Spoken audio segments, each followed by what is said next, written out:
এবার বিপিএল এ সেটা ডিফারেন্ট।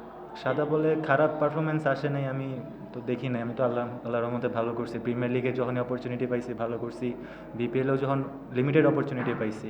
এবার রংপুর রাইডার্স যেহেতু আমার উপর ট্রাস্ট রেখেছে, ওদের ডোমেস্টিক টিমে ভালো খেলেছি, so I am very thankful. আর এমন না যে আমি খারাপ করে আসছি, আমি যখনই অপরচুনিটি পাইছি আমি ভালো খেলার চেষ্টা করেছি।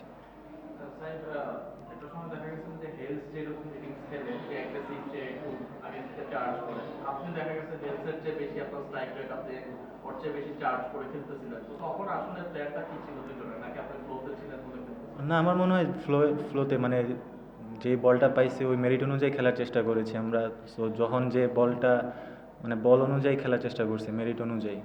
তেমন স্পেসিফিক কিছু ছিল না যে এখন আমি মারবো, এখন তুমি মারবা, but according to the merit of the ball খেলার চেষ্টা আর করেছি। সেঞ্চুরি মিস করে আটকে না, কোনো আক্ষেপ নাই। টিম জিতছে আলহামদুলিল্লাহ, ইনশাল্লাহ এরকম খেলার চেষ্টা করব।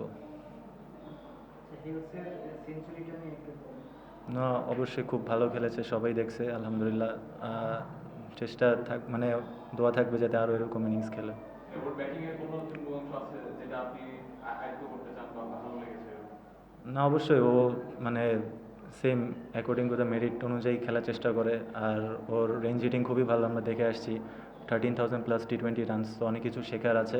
কথা বলার চেষ্টা করি আর এক্সপিরিয়েন্স গ্যাদার করার চেষ্টা করি। সাহেব, জিএসএল থেকে বেশ ভালো ছন্দে আছেন। তো এবার বিপিএল এর আগে কোনো আলাদা কোনো প্ল্যান ছিল বা কোনো ওয়ার্কআউট করতেছেন? না, অবশ্যই প্ল্যান ছিল। আমি সালাউদ্দিন স্যারের সাথে কাজ করেছি অনেক দিন ধরে, তো স্যার অনেক ব্যাক করেছে, প্লাস টিম ম্যানেজমেন্ট আমাকে অনেক ব্যাক করেছে।